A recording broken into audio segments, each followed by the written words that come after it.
Everyone who associates with Donald Trump, is friends with Donald Trump, or works for Donald Trump is bound to be screwed over by Donald Trump. That is a lesson you either have to learn from experience or are smart enough to learn through observation, which clearly Kash Patel isn't, because he is on the chopping block and just got thrown under the bus and stabbed in the back by Donald Trump after two of the worst congressional hearings that I have ever seen. Donald Trump has just completely abandoned his FBI director, largely because of what he had to say about Epstein, and we're going to get into it all. But before we do, if I could quickly ask you to leave a like on this video, and if you haven't already and you enjoy our channel, to hit that subscribe button, because it goes a long way in supporting our work. Now, before we see how Donald Trump is giving up on Kash Patel completely, I want to start with why, and its admission that Kash made right here. The president has, you've seen the picture of the woman's body with the writing and the president's signature. The president says that's not his. Okay? The president says it's not his. The Republican colleagues say it's not his. The administration say it's not his. Will you be opening up an investigation into the Epstein estate for putting out a fake document with the president's signature linking him to the world's largest pedophile ring? Will you be opening that investigation into that? On what basis? On what basis? They literally put out a fake document, according to the president, with a fake signature. It's a forgery of the President of the United States signature. That's the basis. Sure, I'll do it. Okay, I look forward to that investigation. How dumb do you have to be as Kash Patel to say yes to an investigation into a signature that is so obviously Donald Trump's? This is not going to be weeks of grueling forensics trying to break down every little smudge, every little flick of the wrist. It's Donald Trump's signature. How are we debating this? And Kash Patel agreeing just shows how quickly he folded, which he did a lot during this hearing. Also because I don't know how anyone couldn't. The evidence is so clear that this is an administration full of liars covering up for Donald Trump. It also just goes to show how little they care or take this seriously. They think this is a joke, and they think that MAGA is stupid, which, by the way, if you voted for Donald Trump and are still backing him, yeah, you're an idiot. How can you believe anything that this man says? How can you not understand that he has been conning you this whole time? I think about the farmers in Iowa, shocked that Donald Trump doesn't have their back, literally praying to God that the tariffs go away. You know what would have been easier? Voting. Yeah, but you were so scared of, a black woman president. I can't handle it. I'm just a fragile little insecure white guy in Iowa. And now your farm is fucked. So yeah, that's kind of what's happening. And it didn't stop there with Kash Patel's screw-ups when Eric Swalwell pushed him right here. Remembering your oath to tell the truth, did you ever tell Donald Trump his name is in the files? I have never spoken to President Trump about the Epstein files. Did you ever tell the Attorney General that Donald Trump's name is in the Epstein files? The Attorney General and I have had numerous discussions about the entirety of the Epstein files and the reviews conducted by our team. Did you tell the Attorney General that Donald Trump's name is in the Epstein files? And we have released where President Trump's name is in the Attorney files. It's a simple question. Did you tell the Attorney General that the President's name is in the Epstein files? During many conversations that the Attorney General and I have had on the matter of Epstein, we have reviewed. The question is simple. Who did you tell the Attorney General that Donald Trump's name is in the Epstein files? Yes or no? Why don't you try spelling it out? Yes or no, Director? Use the alphabet. Yes or no? No, A, B, C, Director, D, E, F. it sounds like you don't want to tell us. Did you tell the Attorney General that Donald Trump's name was in the Epstein files? Why don't you try serving your constituency by focusing on reducing violent crime in this country and the number of pedophiles that are illegally harbored in your sanctuary cities in California? I'll work with you on that. Regular order, Mr. Chairman. I belong to the gentleman from California. Did you tell the Attorney General that Donald Trump's name is in the Epstein files? The question has been asked and answered. You've not answered it, and we will take your evasiveness as a consciousness of guilt. So yeah, Donald Trump's name is in the files. Kash Patel knows it's in the files. Kash Patel has said it's in the files. I don't know how many times I can say Trump, Kash, finals, Epstein. It's all there. It is all there. There's no running away. There's no cover-up. There's no hiding. There's no funny language that you can spin. It is just so obviously clear. And it's also clear that this administration that was supposed to be of TV hosts who were good on camera or good in front of Congress, Kash Patel's not one of them. He can't yell his way out of this. He can't finagle his way out of this. And it's why Donald Trump's response to him and how much confidence he has in Kash was this. Why Do you still have complete confidence in Kash Patel? What are you hoping comes from his testimony on the Hill today? Well, first of all, I think that Pam Bondi has done an unbelievable job, and everybody agrees with that. And Kash, if you take a look at what he did with respect to this horrible person that he just captured. He did it in 2 days.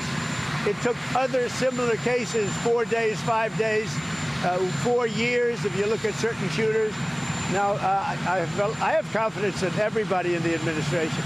My administration, and a lot of people are saying it, not just me, it's so far the best administration ever formed. Oh man, it's so over. It is so over for this guy.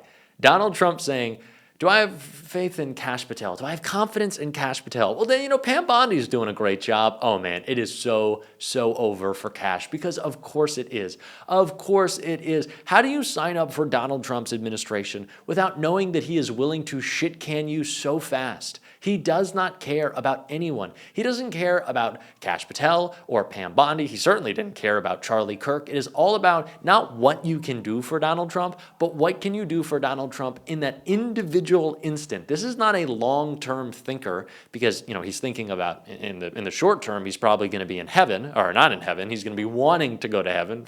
This guy's going to hell. We know that. That's one thing that I can tell you. We're all sure of that. But Donald Trump is always going to screw you over. It just goes to show how shallow and like the lack of understanding that these people have. Like, that should be disqualifying. Wanting to work for Donald Trump should be disqualifying of being in government because it also shows your short-sighted thinking, that you don't understand how anything works and that Donald Trump is always willing to screw you over. But these people have such little going for them except for their podcasting grift that, of course, they jumped at the opportunity. And it is why we have a podcaster in charge of the FBI right now. I don't want to call him a podcaster, like a C-rate podcaster. It wasn't even good. He wrote a bunch of dumbass children's books that I guess some of the illiterates of the MAGA movement read or bought because they couldn't read and they have a lot of pictures.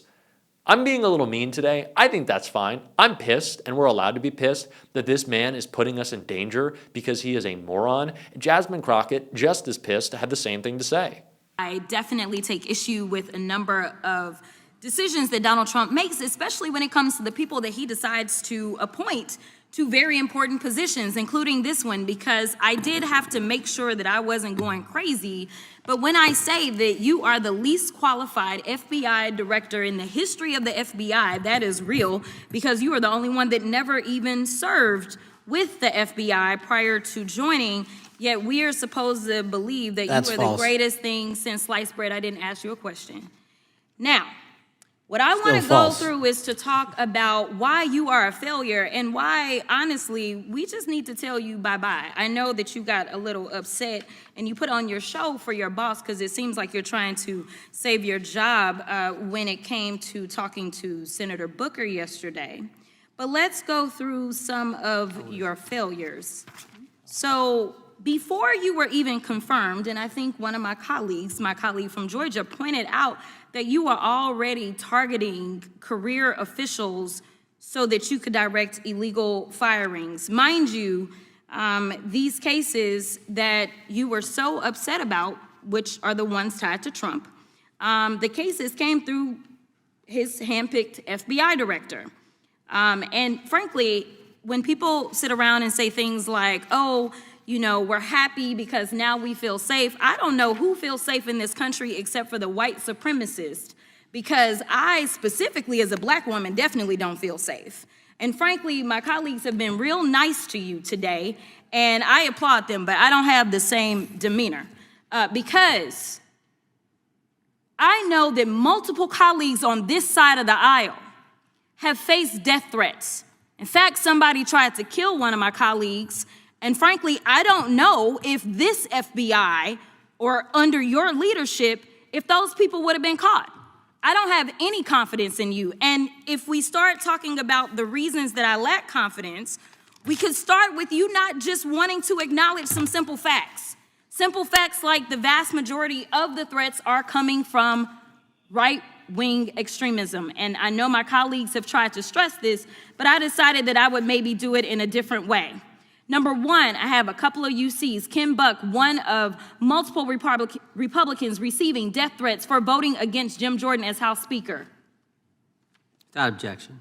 Another one, Republican lawmaker says she received death threats after voting against Jim Jordan in Speaker's race. Without objection. In addition, there was another one from another colleague who now is leaving Congress because they said that they were calling his wife anonymously and threatening her life to the extent that she ended up sleeping with a firearm. Without objection. Okay, so here's the deal. How are we supposed to have confidence when you're sitting up here telling the Senate yesterday that it will take you 14 years before you can get the FBI fully staffed to do their jobs? You're also now redirecting resources so that they can go and play ICE agents on the streets. You're getting rid of your most qualified people, and even when it came down to somebody that you consider to be a friend, you were posted up having some fancy dinner to the extent that you posted not only once erroneously, you posted twice erroneously as it relates to catching somebody, and then you want to go and say, let me take a victory lap. Because honestly, if it wasn't for parents deciding that they were going to turn in their child, it seems like y'all wouldn't have got there. Kash Patel is maybe the most unqualified person in our government, which is shocking to say considering that like beer pong champion was the real title of weight that got Pete Hegseth his gig. And that certainly hasn't worked out. But I think it's important to remember that when these bad actors want to talk to us about how the left is responsible for political violence and we need to apologize and condemn, they haven't taken any steps to keep us safe, not only by addressing a policy failure, that is the epidemic of gun violence in this country, but Kash Patel, who was ill-equipped to do his job and could have, if not for this alleged assailant's family, let a mad shooter on the loose for God knows how long. They're talking about these text messages that they allegedly have. You weren't on top of those. You couldn't have found those. You couldn't have tracked those down before and identified this individual. It was 33 hours. And then Kash Patel claiming credit. Get out of here. Stop it with that. This is the person that we have in our government. So before MAGA asks you to condemn, to apologize, to mourn, which, by the way, we're not doing, before they ask that of you, how about they reflect? How about they look at Kash Patel?